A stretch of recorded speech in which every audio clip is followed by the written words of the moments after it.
My name is Tiana James, and this is a functional assessment interview for Joshua. Um, I will be interviewing his teacher. Previously, I have reviewed his individualized education plan, his social assessment, and I have reviewed his medical diagnoses, um, which includes an ADHD diagnosis. So hi, Julia.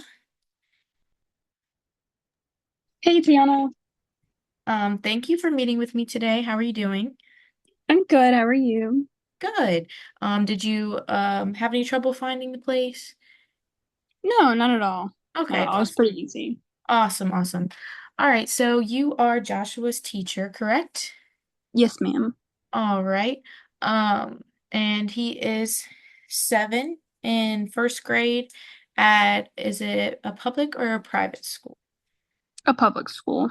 Okay. All right. So let's get started. Can you describe some of his language abilities for me? Of course. He can speak in full sentences. He'll easily explain like what he does and doesn't want to do. He'll say like, I don't want to do math homework, or I hear him often talking to his peers in full sentences. So he's, you know, right around the same as his peers. Okay. All right. So you have conversations with him fine? Oh yeah. All right, awesome. Um, can you tell me a little bit about his play skills, like some how he plays with others, some preferred toys that he has or activities? He plays very well with his peers.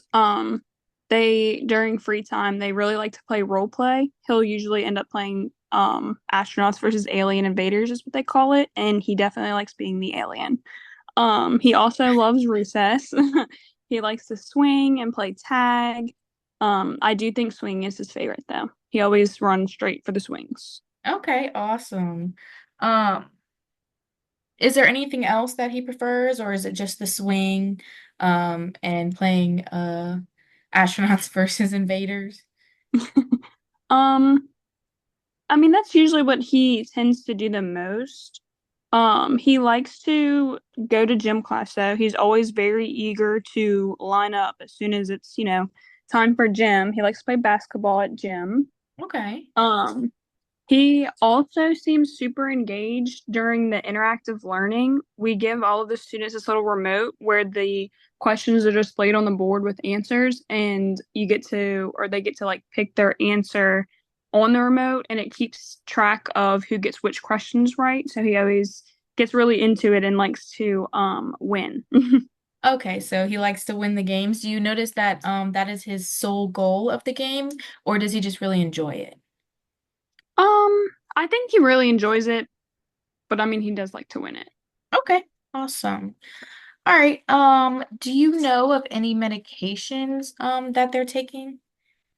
I believe he takes ADHD medicine, but he takes it at home.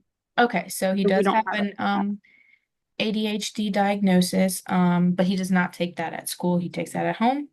Correct. Yeah. Okay, awesome. Thank you for clarifying that for me. Of course. Um, okay, so next, can you explain for me what the problem behaviors are? What do they look like, on a day-to-day basis in your classroom? He usually disrupts. That's like the main problem behavior. Um, I haven't really seen any intentionally like aggressive or harmful behavior towards me or his peers, Okay. but he usually just yells or throws tantrums. He does though to tend to just or sorry, he does tend to destroy material sometimes when he doesn't want to do something. Okay, so you notice this when he doesn't want to do something, he like what kind of things does he destroy? Like if I give him a worksheet for math, if he doesn't want to do it, he'll kind of like rip it or scribble all over it so he can't correctly fill it out. He'll crumple it up sometimes, throw it on the floor, Okay. or I mean that's pretty much it. It's usually just like the worksheets. Okay, and so this property destruction, it doesn't occur any other time other than when he doesn't want to complete a worksheet? Yeah, that's usually the only time it ever happens. Okay. All right. So you said that the most concerning is the disruptions, so the yelling and the tantrums. Yeah, Okay, yeah. can you tell me what the tantrums look like a little bit? Is it like him laying on the floor, kicking and screaming? What do those look like? Sometimes, yeah, I can get to that point. We try to like deter him from doing that. Okay. We'll try to intervene beforehand. But yeah, he does do a lot of yelling when he's upset and he'll throw the tantrums, like crying. Okay. He will lay on the floor and kick his feet. Um, Sometimes he'll kind of like hit his hands on the desk if he's mad. Okay. Yeah. All right. So the most concerning is the tantrums. Can you tell me some other behaviors that might be ranked below that, but still, disruptive? The tantrums are definitely number one, Okay. but the yelling out and property destruction, I'd say are pretty concerning as well. Because sometimes a lot of the student, well, not a lot of them, but a few of them will imitate him Hmm. because they see us like trying to remove him from the class. So if, he doesn't get what he wants and he's removed from the class because of the tantrum, then like other students will imitate him doing the Okay, same yeah, thing. that makes sense. That is pretty concerning. I can understand why you are concerned about these behaviors, and I can understand how these can be a little tough to deal with. Um, okay, so my next question. What are the ranges of the intensities of the problem behavior? So the tantrums, the yelling, the property destruction, how intense? Like what is the most intense and which one's the least intense? Tantrums are the most intense, Okay. for sure. The yelling out would be next, and then property destruction. Okay, so do you think that the tantrums or any of these behaviors, do you think they could hurt or harm anybody? I think the tantrums probably could eventually end up hurting him. Um, if he's banging his feet on the ground or, Mhm. hitting the table, I don't want him to give himself bruises or anything like that. Yeah. Yes, that And is, I'm sorry. I that's interrupted okay, you. my bad. Continue. You can continue. Okay. The yelling out, I don't think it can necessarily harm someone physically, but it's super disruptive as well as the tantrums.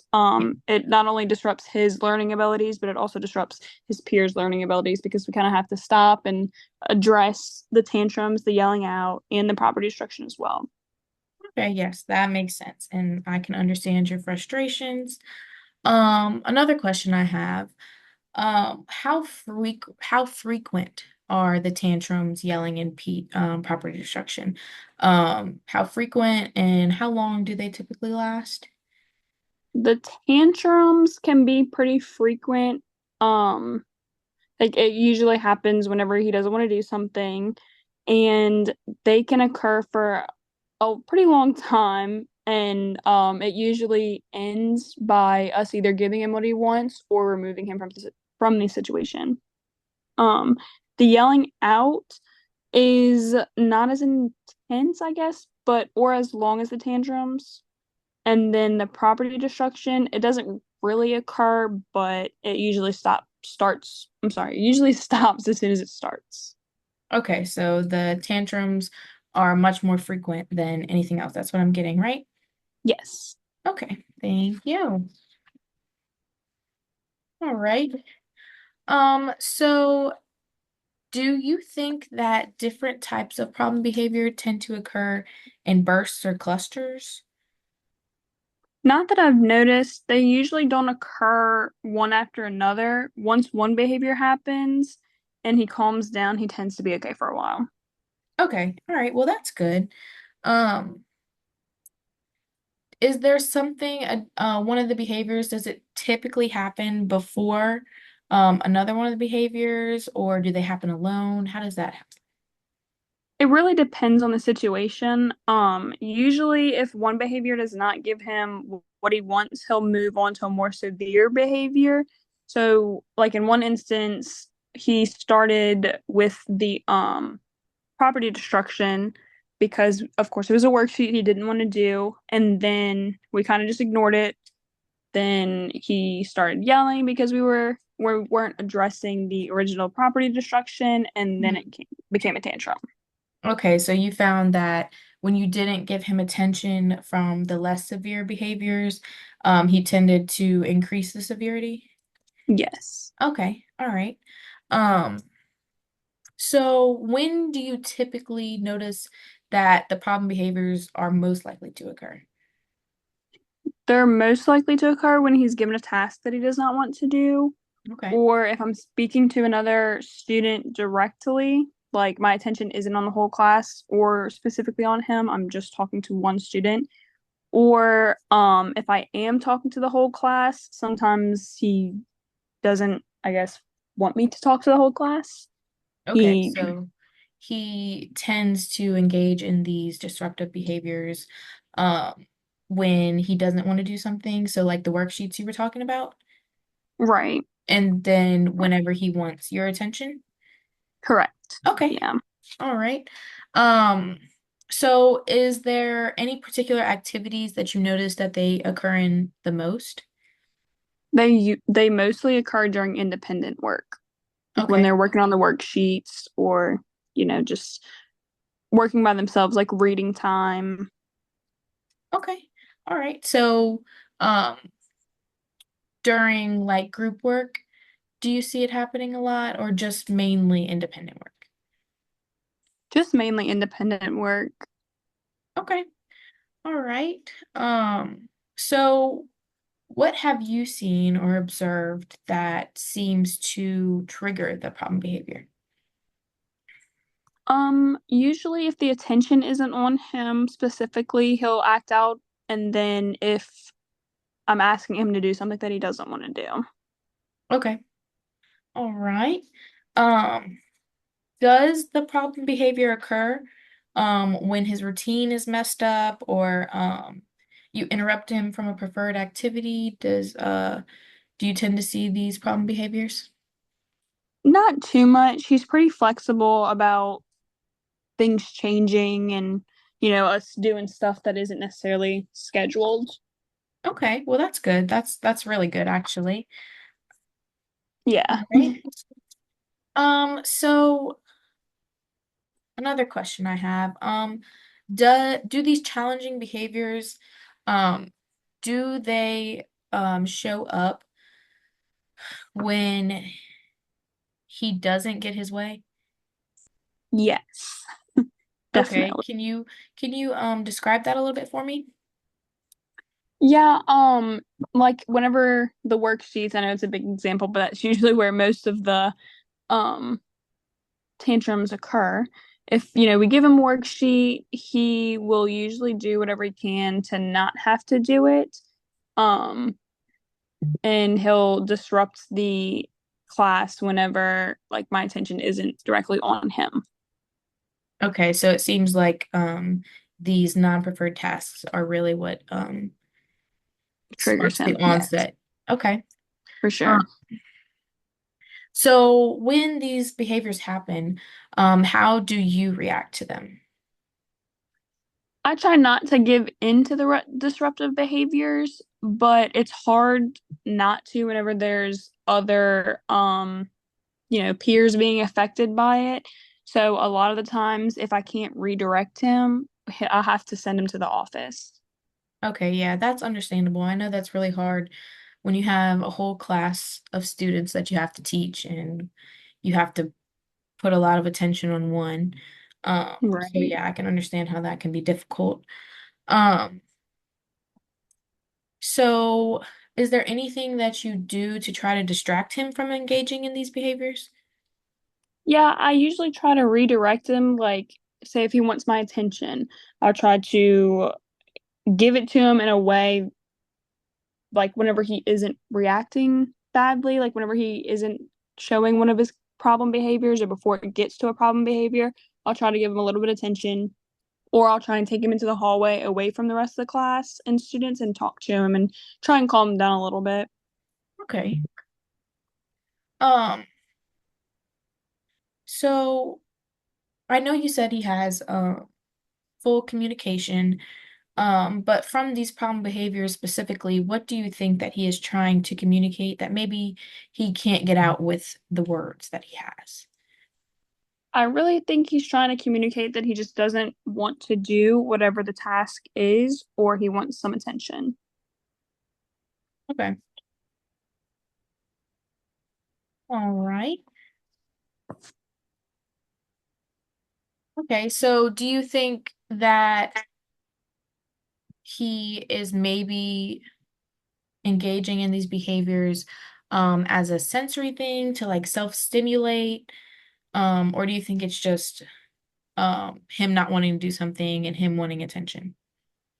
I don't think it's a form of self-stimulation. I really do think that it's just because he doesn't want to do something, or he's, seeing somebody else get my attention and he wants some attention. So it's really just in those certain situations that I've observed it. Okay, yeah, that makes sense. Okay, and so you're saying that you think that he's engaging in the problem behavior to get out of tasks that he doesn't want to do and to get your attention? Yes, Okay. definitely. All right. Well, thank you very much with meeting with me. You have provided a lot of insight into Joshua's behaviors, and I appreciate you meeting with me. Of course, I hope I could help. All right. Well, you have a great day. Thank you, you too. Thank you. Bye. Bye.